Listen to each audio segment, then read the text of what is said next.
నమస్తే, నేను మీ అశ్విని కుమార్. కొద్దిగా లెంతీ వీడియో, దయచేసి చివరిదాకా చూడండి. అంతే, నచ్చితే షేర్ చేయండి. చాలా మార్పులు జరుగుతున్నాయి రాబోయే రోజుల్లో భారతదేశంలో. మళ్ళీ ఒక్కసారి ఒక పెద్ద కుట్రకి ఏమన్నా తెరలేపుతున్నారా?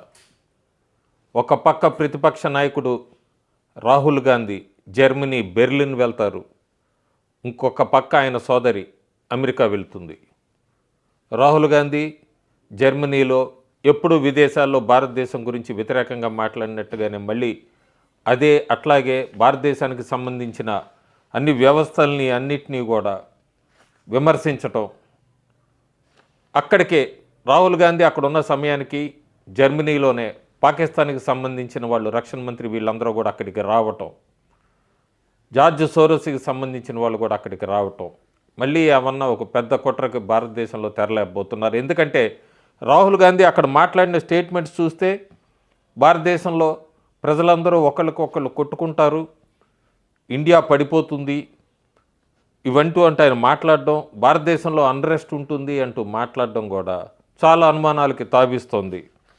ఇంకో పక్క ప్రియాంక గాంధీ అమెరికా వెళ్ళినప్పుడే భారతదేశంలో రాబర్ట్ వాద్రా బంగ్లాదేశ్కి సంబంధించిన హిందువుల గురించి ఎందుకు మాట్లాడడం అదంతా కూడా పనిలేని పసలేని వాదన. ప్రియాంక గాంధీ పాలిస్తానీల గురించి మాట్లాడచ్చు, బ్యాగులు వేసుకొని పార్లమెంట్కి వెళ్ళొచ్చు, కానీ వాద్రా ఇక్కడ స్టేట్మెంట్ ఇవ్వటం.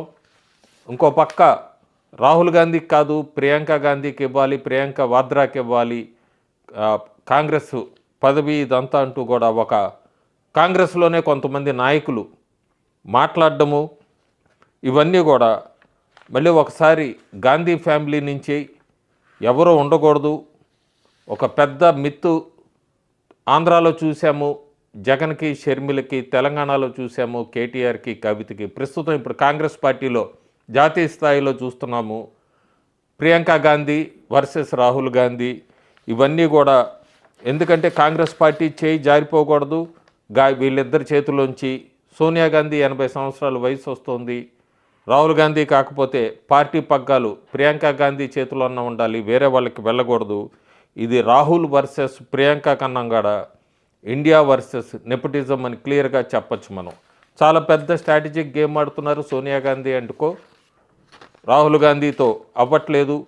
చాలా వాళ్ళ కాంగ్రెస్ కూటమిలో ఉన్న పార్టీలతో కూడా చెప్పిస్తున్నారు. ఉదాహరణకి సిపిఐఎం ఎంపీ జాన్ బ్రిట్టస్, ఆయనేమో రాహుల్ గాంధీ ఎప్పుడూ కూడా పార్లమెంట్ సమావేశాలప్పుడు విదేశాలకు వెళ్తారని, డిఎంకేకి సంబంధించిన వాళ్ళు వీళ్ళంతా కూడా కాంగ్రెస్ రాహుల్ గాంధీ విజిట్స్ అన్నీ కూడా ప్రీ ప్లాన్డ్ అంటూ కూడా డిఎంకే విమర్శించడం, తెర మీదకి ప్రియాంక గాంధీని తీసుకురాబోతున్నారు అన్నది అయితే స్పష్టమవుతోంది. కానీ ఇదంతా కూడా ఒక పెద్ద ఎత్తుగడ, వాళ్ళ చేతుల్లోంచి ఎక్కడా కూడా పార్టీ చేజారిపోకుండా ఆడుతున్నదే. ఇంకా ప్రతిపక్ష నాయకుడు ఎప్పుడూ అబద్ధాలు, ఒక ఎలిగేషన్ విదేశాల్లో మాట్లాడటము, ఆ తర్వాత తప్పించుకోవటము, లేదంటే కోర్టులకి క్షమాపణ చెప్పటం. విదేశాల్లో కూర్చొనైనా మ్యానుఫ్యాక్చరింగ్ రంగంలో భారతదేశం పడిపోయింది, పిఎం అంతా కూడా భారతదేశాన్ని డౌన్ఫాల్కి తీసుకొని వచ్చారు, మ్యానుఫ్యాక్చర్ కొలాప్స్ అయింది, మేక్ ఇన్ ఇండియా కొలాప్స్ అయింది అంటూ కూడా చాలా మాట్లాడాడు రాహుల్ గాంధీ. ఒకసారి నిజమైన ఇదంతా ఫ్యాక్ట్స్ చూసుకుంటే మనం ఫ్యాక్ట్స్ ఒకసారి చూద్దాము. రాహుల్ గాంధీ చెప్పినట్టుగా మేక్ ఇన్ ఇండియా కానీ ఇవన్నీ కూడా చూస్తే ఇండియా వరల్డ్లో సెకండ్ లార్జెస్ట్, ఇప్పుడు మొబైల్ ఫోన్స్ తయారీలో ప్రపంచంలోనే సెకండ్ లార్జెస్ట్ ఉంది. 2 మొబైల్స్ మ్యానుఫ్యాక్చరింగ్ యూనిట్స్ ఉండే 2014లో ఇప్పుడు 300కి చేరుకుంది ఈ మొబైల్ మ్యానుఫ్యాక్చరింగ్. అట్లాగే పిఎల్ఐ స్కీమ్ గురించి మాట్లాడాడు రాహుల్ గాంధీ. పిఎల్ఐ అంటే ప్రొడక్షన్ లిమిటెడ్ ఇన్సెంటివ్, దీని గురించి మాట్లాడినప్పుడు ఆ స్కీమ్ కిందే ఎలక్ట్రానిక్సే 1,39,670 డైరెక్ట్ జాబ్స్ క్రియేట్ చేసింది. 1,80,000 1.8 lakh న్యూ కంపెనీస్ రిజిస్టర్ అయినాయి 2023-24లో, 16% ఇంక్రీజు గత సంవత్సరం కన్నా. ఎలక్ట్రానిక్స్ ఎక్స్పోర్ట్ చూసుకుంటే మనం యూఎస్డి 38 బిలియన్స్ ఫైనాన్షియల్ ఇయర్ 24-25లో 32% ఇంక్రీజ్ ఉంటుంది సంవత్సరంలో. ఈ పిఎల్ఐ ఎలకేషన్స్ చూసుకుంటే మనం ఎలక్ట్రానిక్స్ ఇది 5,747 కోట్ల నుంచి 8,885 కోట్లు ఫైనాన్షియల్ 25-26 క్లియర్ సిగ్నల్ అని చెప్పచ్చు. Continued commitment. Government semi conductor ప్రాజెక్ట్స్కి అప్రూవల్ ఇచ్చింది 1.52 lakh crores. ఓవరాల్గా ఎలక్ట్రానిక్స్ ప్రొడక్షన్ ప్రాజెక్టెడ్ కనుక చూసుకుంటే మనం USD 300 బిలియన్స్కి వెళ్ళబోతుంది 2026లో. అట్లాగే ప్రొడక్షన్ వర్త్ చూసుకుంటే మనం 7.15 లక్ష కోట్లు, ఎక్స్పోర్ట్స్ చూసుకుంటే 3.9 లక్షల కోట్లు, ఎలక్ట్రానిక్ ప్రొడక్షన్స్ వాల్యూ 18,900 కోట్ల నుంచి 4,22,000 కోట్లకి వెళ్ళింది ఫైనాన్షియల్ ఇయర్ 2024లో. మొబైల్ ఫోన్స్ ఎక్స్పోర్ట్ 77% పెరిగింది. 1,566 కోట్లు ఉండేది 2014-15లో, ఇప్పుడు 1.2 lakh crores వెళ్ళిపోయింది. 99.2% మొబైల్ ఫోన్స్ ఇండియాలో అమ్ముతున్నవన్నీ కూడా మేడ్ ఇన్ ఇండియావే. ఇవన్నీ కూడా ఆయన అబద్ధపు ప్రచారాలు అక్కడ కూర్చొని అవుట్డేటెడ్ నెరేటివ్స్ చెప్పడంలో చాలా ఎక్కడ తడబాటు పడ్డు రాహుల్ గాంధీ ఇలాంటి నెరేటివ్స్ తీసుకురావడంలో. వీటన్నిటిలో కూడా వాళ్ళు మైనింగ్ని అపోజ్ చేస్తారు, రిఫైనరీస్ని అపోజ్ చేస్తారు, మెట్రో రైలు లాంటివి అపోజ్ చేస్తారు, డిజిటల్ ఇండియా అంటే అపోజ్ చేస్తారు, న్యూక్లియర్ పవర్ అంటే అపోజ్ చేస్తారు, వ్యతిరేకిస్తారు, ఫ్రైట్ కారిడార్ లాంటి వాటిని వ్యతిరేకిస్తారు, పోర్ట్స్ ఎయిర్పోర్ట్స్ని వ్యతిరేకిస్తారు. ఆఖరికి ప్రధానమంత్రి మోడీని ఎక్కడా కూడా జాబ్స్ క్రియేట్ చేయట్లేదు ఇవన్నీ అంటూ కూడా ఆఖరికి విమర్శిస్తారు. అన్ని వ్యతిరేకించటమే అన్ని రంగాల్ని చాలా క్లియర్గా మనం చెప్పచ్చు. ఒక్కొక్కటి చూసుకుంటే ఇంటర్నేషనల్ శాటిలైట్స్ ఇండియాలో లాంచ్ అయినవి 2004 నుంచి 14 దాకా చూస్తే కేవలం 35 అంటే 35 శాటిలైట్లు. మరి 2014 నుంచి 2025 దాకా చూస్తే 401 శాటిలైట్స్. ఇస్రోకి 4,400 కోట్లు ఫారెక్స్లోనే లాభాలు గణించింది ఈ శాటిలైట్స్ లాంచింగ్. దీని ద్వారా ఇండియన్ రైల్వేస్ అయితే ఒక కొత్త గ్లోబల్ బెంచ్ మార్క్ అని చెప్పచ్చు. 99.2% బ్రాడ్గేజ్ నెట్వర్క్ మొత్తం అంతా కూడా ఎలక్ట్రిఫైడ్ అయిపోయింది. ఇండియా, జపాను, చైనా, రష్యా, యూకేని ఇవే ఉంది దాటాల్సింది. ఇంకా 46,900 కిలోమీటర్లు 2014 నుంచి 2025 మధ్య ఎలక్ట్రిఫైడ్ అయింది. అట్లాగే 21,800 కిలోమీటర్లు గత 60 సంవత్సరాల్లో కాంగ్రెస్ ప్రభుత్వం అయితే ఈ 10 సంవత్సరాల్లోనే మోడీ వచ్చాక ఈ 11 సంవత్సరాల్లో 46,900 కిలోమీటర్లు ఎలక్ట్రిఫైడ్ అయింది. 33,000 కిలోమీటర్లు యాడ్ చేశారు ఈ 10 సంవత్సరాల్లో. యావరేజ్గా 15 కిలోమీటర్స్ ఎవ్రీడే కింద ప్రతిరోజు కింద మోడీ ఇన్ఫ్రాస్ట్రక్చర్ రిఫార్మ్స్ డెలివర్ అవుతున్నాయి. స్పీడ్ కూడా అన్మ్యాచ్డ్ అని చెప్పచ్చు.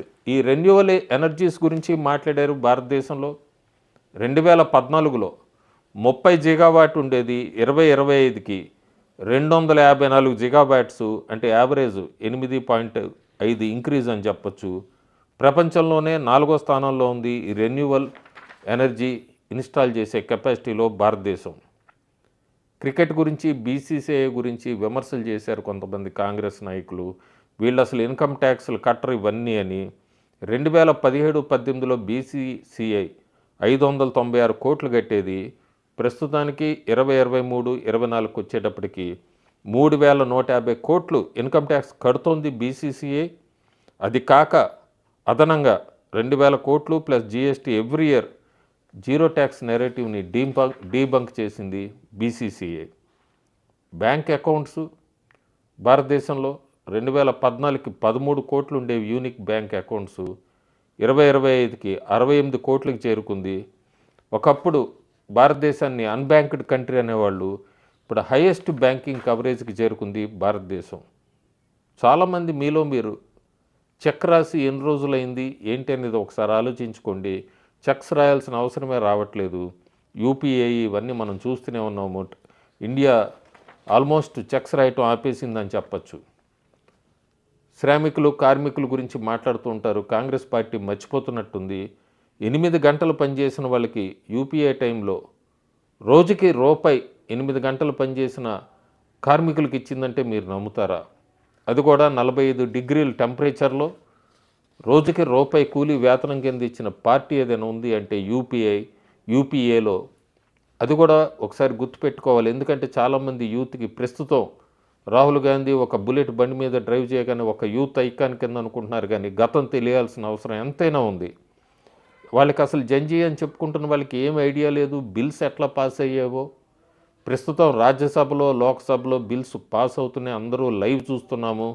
కానీ యూపీఏ ఎరా టైంలో సోనియా గాంధీ టైంలో పార్లమెంట్లో బిల్స్ ఎట్లా అంటే లోక్సభలో తలుపులు క్లోజ్ అయిపోయేవి, లైవ్ బ్రాడ్కాస్ట్ని బ్లాక్అవుట్ చేసేవాళ్ళు, మార్షల్స్ వచ్చేవాళ్ళు లోపలికి, ఎలక్ట్రానిక్ ఓట్ కౌంటింగ్ ఉండేది కాదు, ఆఖరికి పెప్పర్ స్ప్రే లాంటివి కూడా చూసాం మనం. తెలంగాణ బిల్లు ఇవన్నీ దీని సమయంలో. ఇంకా ఎలక్ట్రిసిటీ కవరేజ్ ఇవన్నీ కూడా దాని గురించి కూడా మాట్లాడుకోవాలి. 2014కి 65% ఉండేది, ప్రస్తుతానికి 2025కి 99% మొత్తం ఎలక్ట్రిసిటీ. ఇప్పుడు రూరల్లో చూసుకుంటే మనం ఎలక్ట్రిసిటీ అవైలబుల్ 2014లో రోజుకి 12 గంటలు ఉండేది, 2025కి 22.5 గంటలకి చేరుకుంది. ఇదంతా కూడా ఇంకా తెలుసుకోవాల్సింది గ్యాస్ సిలిండర్లకి వీటన్నిటికీ కూడా రోజుల తరబడి ఈ లైన్లో నిలబడేవాళ్ళు, వీళ్ళంతా కూడా క్యూలో ఉండేవాళ్ళు. ఆ సిలిండర్లు లైన్లో నిలబడడం తప్పిని ఎట్లా తీసుకొచ్చింది ఎన్డీఏ ప్రభుత్వం ఈ 11 సంవత్సరాలు అన్నది కూడా ప్రస్తుతం ఉన్న జంజీ వీళ్ళందరూ తెలుసుకోవాలి. ఇంకా దయనీయ స్థితి, టాయిలెట్స్ కవరేజ్ మరీ దారుణంగా ఉండేది. పల్లెటూరులో మహిళలు బయటికి వెళ్లాల్సి వచ్చేది, రైల్వే ట్రాక్ల పక్కనో పొలాల్లోనో ఎక్కడో టాయిలెట్స్కి వెళ్లాల్సి వచ్చేది. 2014లో టాయిలెట్స్ కవరేజ్ భారతదేశంలో చూసుకుంటే 32%, 2025కి 99%. మోడీ ప్రభుత్వం వచ్చాక 12 కోట్ల టాయిలెట్స్ మొట్టమొదటి 5 సంవత్సరాల్లోనే కట్టింది. మీకు వీడియో కూడా చూపిస్తాను. యూపీఏ టైంలో 2010లో ఎట్లా వెళ్ళేవాళ్ళు వీళ్ళందరూ కూడా టాయిలెట్స్కి. ఇన్కమ్ ట్యాక్స్ల గురించి కూడా చాలా విమర్శలు వచ్చేవి. 2014లో 16,666 మంత్లీ శాలరీ ఉన్న వాళ్ళైతే ప్రస్తుతం 2025లో 1,06,000 మంత్లీ శాలరీ 1,06,000 వరకు ఎగ్జంప్షన్ ఇచ్చారు. దాంతో 98.5% మంది వరకు ఇండియన్స్ ఇన్కమ్ ట్యాక్స్ కట్టాల్సిన అవసరమే లేదు. సో ఇవన్నీ చెప్తే నేను ఈ ఫ్యాక్ట్స్ చెప్పినప్పుడు జనరల్గా బీజేపీనా కాంగ్రెసా, మీరు బీజేపీకి ప్రోగా మాట్లాడుతున్నారు. బీజేపీ ప్రో కాదు, ఇక్కడ ఫ్యాక్ట్స్ మిత్స్ బస్ట్ చేయాల్సిన అవసరం ఎంత ఉంది. ఏ గవర్నమెంట్ చేసినా కూడా ఫ్యాక్ట్స్తో ముందుకు రావాలి. యూపీఏ టైము ఆ తర్వాత ఇప్పుడు చూస్తున్నదంతా కూడా ప్రస్తుతం ఉన్న యూత్కి కంపల్సరీ తెలియాల్సిన అవసరం ఎంతైనా ఉంది. చాలా క్లియర్గా చెప్పచ్చు. ప్రతిపక్ష నాయకుడు వీళ్ళందరూ కూడా పోయి ఎప్పుడు భారతదేశంలో ఉన్న ఓటర్స్ని కలుసుకుంటాం, కానీ భారతదేశంలో సమస్యల గురించి కానీ పార్లమెంట్లో డిబేట్ల దగ్గర ఎక్కడో కూడా ఉండరు. అదే ఒకసారి ఫారిన్కి వెళ్ళిపోతారు, అక్కడ మీడియాను ఉద్దేశించి భారతదేశాన్ని డిఫేమ్ చేస్తూ ఉంటారు. భారతదేశానికి సంబంధించిన కాన్స్టిట్యూన్స్ మొత్తం ఎలక్షన్ కమిషన్ ఉదాహరణకి తీసుకుంటే రాహుల్ గాంధీ భాషలో కర్ణాటకలో చాలా బ్రహ్మాండంగా మేము ప్లాన్ చేసి గెలిచాము, తెలంగాణలో బ్రహ్మాండంగా ప్లాన్ చేసి గెలిచాము, కానీ మహారాష్ట్ర హర్యానాలో మాత్రం ఈవీఎంలు హ్యాక్ చేశారు అంటూ కూడా వితండ వాదన. సో తెలుసుకోవాల్సినవి చాలా ఉన్నాయి. కాంగ్రెస్లో ప్రియాంక వస్తుందా, రాహుల్ గాంధీ ఉంటాడా అనేది కాంగ్రెస్ పార్టీకి సంబంధించింది. కానీ ప్రియాంక కానీ రాహుల్ గాంధీ వీళ్ళిద్దరే ఉంటారు, వేరే వాళ్ళకి అవకాశం ఇవ్వరు కాంగ్రెస్ పార్టీ సోనియా గాంధీ అధ్యక్షతన. ఇట్ ఈజ్ క్లియర్గా చెప్పచ్చు, ఇండియా వర్సెస్ నెపోటిజం అనేది అయితే క్లియర్గా రాబోయే రోజుల్లో కనబడుతుంది. Thank you.